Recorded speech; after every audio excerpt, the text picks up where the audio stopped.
오늘 하나님께서 우리에게 주시는 말씀은 시편 76편 1절에서부터 12절까지의 말씀입니다. 시편 76편 1절에서부터 12절까지의 말씀을 저와 여러분이 한 절씩 교독하시고 마지막 12절을 함께 읽겠습니다. 하나님은 유다에 알려지셨으며 그의 이름이 이스라엘에 알려지셨도다. 그의 장막은 살렘에 있으며 그의 처소는 시온에 있도다. 거기서 그가 화살과 방패와 칼과 전쟁을 없이 하셨도다.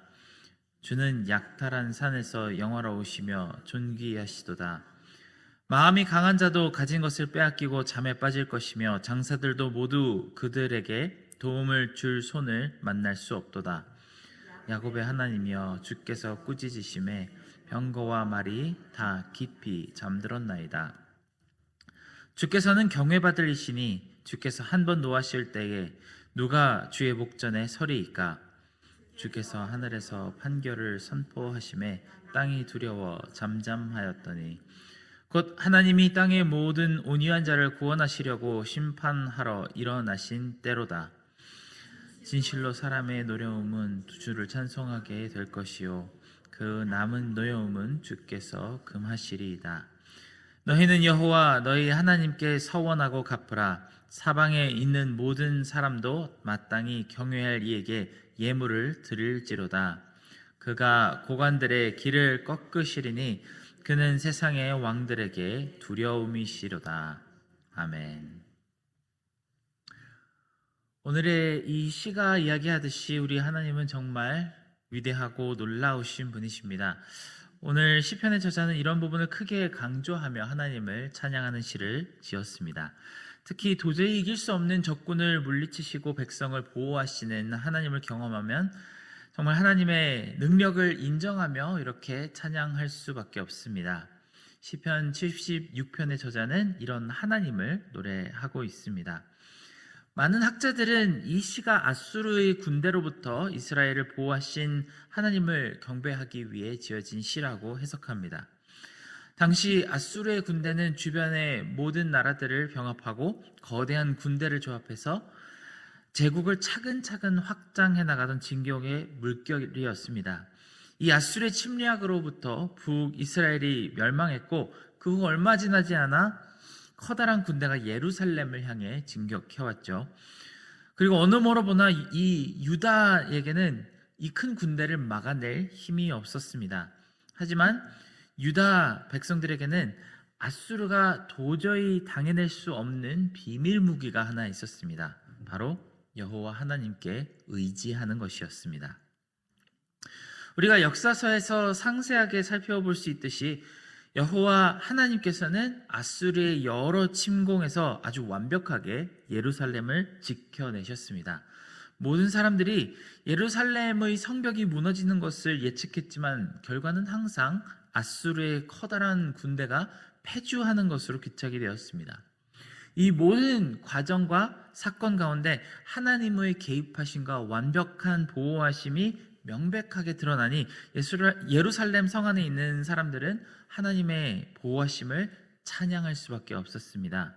그러니 오늘 말씀의 2절에 나온 것처럼 하나님의 장막은 살렘에 있다고 고백하고 시온에 그 처소가 있다고 노래합니다.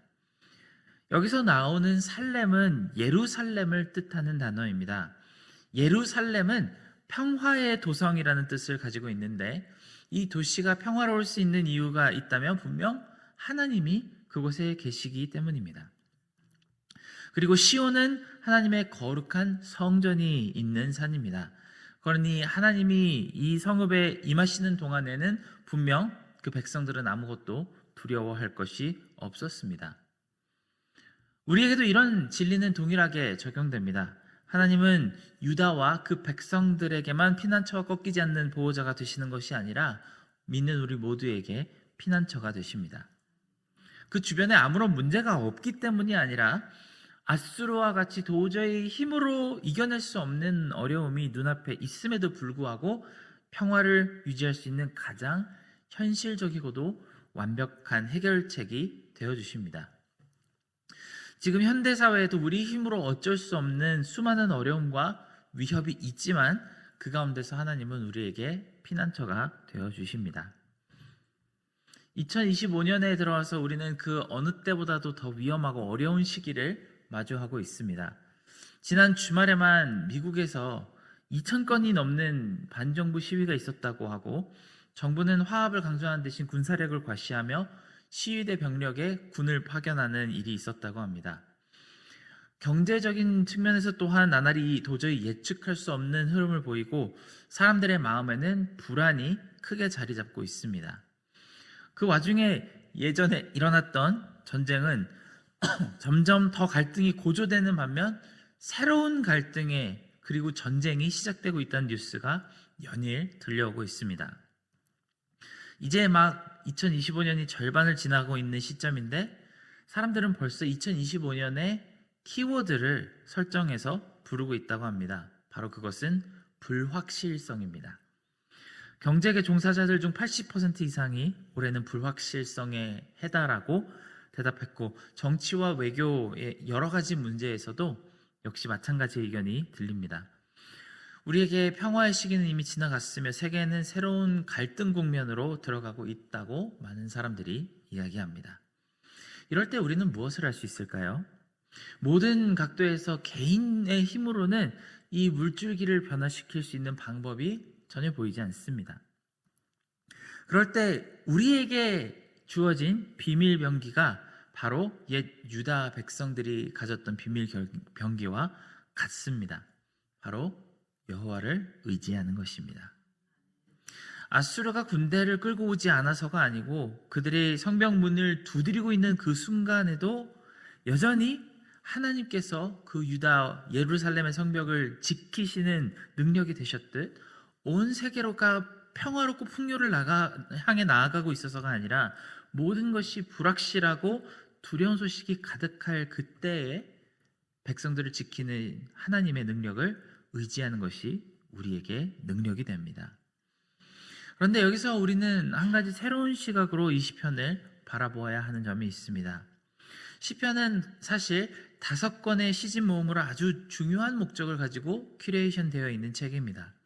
고대 히브리어의 수만 편에 해당하는 영적인 시들 중에서 특정 독자들에게 한 가지 분명한 메시지를 전하기 위해서 아주 사려 깊게 선택되고 편집된 문학이 바로 시편입니다. 바로 바벨론 침공 후에 끊임없이 여러 제국의 노예가 되어 살고 있는 이 유대인들을 위한 문학이 바로 시편입니다. 그들에게 전하는 메시지는 이것입니다. 다시 여호와를 의지하고 하나님의 율법 가운데로 되돌아가라 라고 하는 말씀을 전하는 것입니다. 쉽게 말해서 이 글을 묵상하고 있는 사람들이 다니엘이나 에스겔 같은 사람들이라고 보시면 좋을 것 같습니다. 그들은 유다가 멸망하고 예루살렘 성이 이방인의 군대의 모래성처럼 무너지는 것을 직접 눈으로 본 사람들입니다. 그런 사람들을 위해서 이 시편은 지어졌습니다.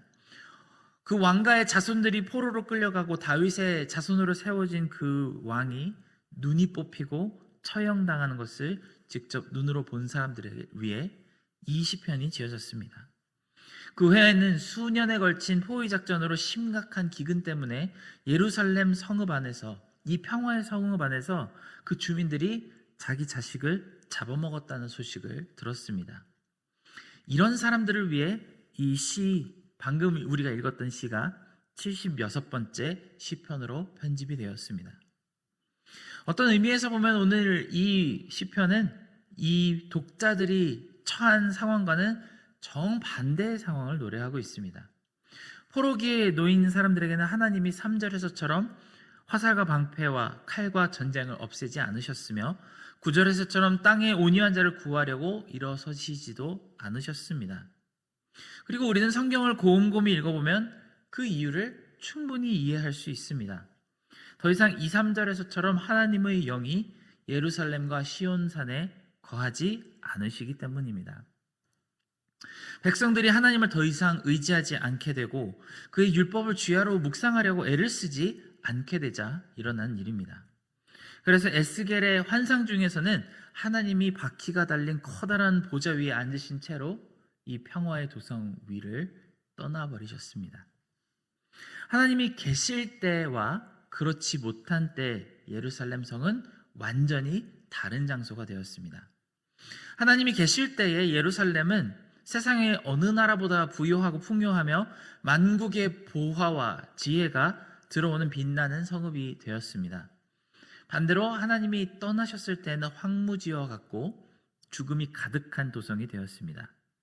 그 다음 세대가 전부 포로로 끌려갔고 황폐한 빈 공간이 되었습니다. 이 시편이 전하는 내용과 그리고 이 시를 읽는 독자들, 그 사람들이 처한 현실 사이의 이 커다란 차이는 너무나도 분명한 메시지 한 가지를 전하고 있습니다. 바로 여호와께 돌아오라는 것입니다.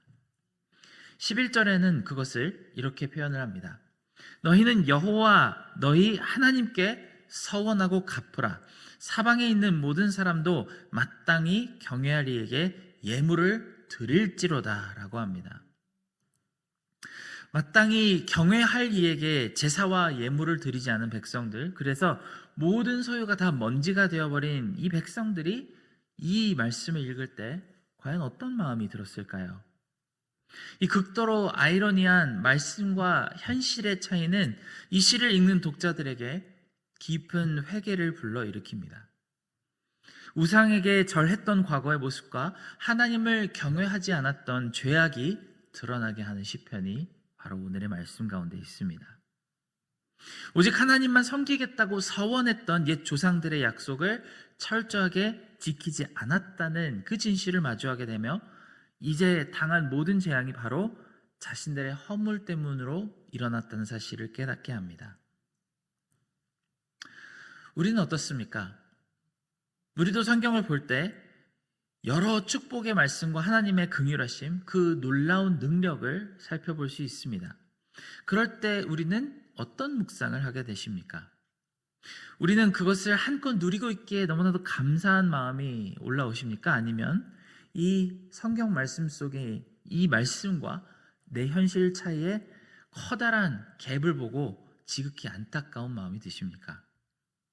만일 이 말씀을 볼 때 말씀과 현실의 커다란 차이를 느끼시는 부분이 더 가까우시다면 오늘 시편이 지금 우리에게 던지는 메시지도 분명히 같은 내용을 담고 있을 것입니다.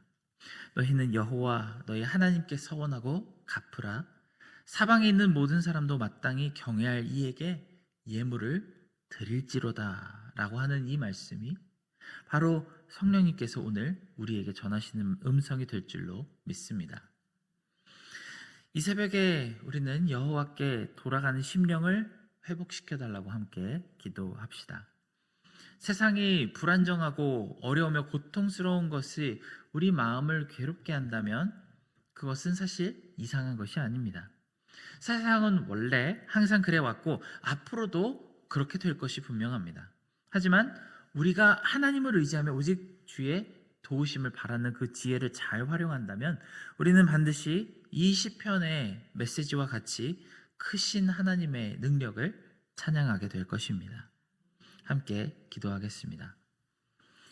사랑하는 하나님, 세상은 흔들리고 정말 많은 사람들이 불안해하고 있는 이 시기 가운데에서 우리가 시편 76편에 담긴 여호와를 의지하고 여호와를 의뢰하는 마음을 회복시켜 주시기를 간절히 기도드립니다. 하나님이 우리 가운데 계실 때에는 우리가 있는 이곳이 평화의 성읍이 될 것이며 만일 우리가 죄 때문에 하나님을 잊어버리고 하나님으로부터 그 율법으로부터 눈을 돌리게 된다면 우리 또한 옛 이스라엘의 옛 유다의 멸망을 피하지 못할 것을 다시 한번 기억하게 하시고 우리가 날마다 하나님을 의지할 때마다 정말 오늘 읽었던 그 시편의 말씀이 우리의 고백이 될 줄을 믿는 마음으로 하나님께 부지런히 간구하게 하여 주시옵소서. 모든 은혜 감사드리며 예수님의 이름으로 기도드렸습니다. 아멘.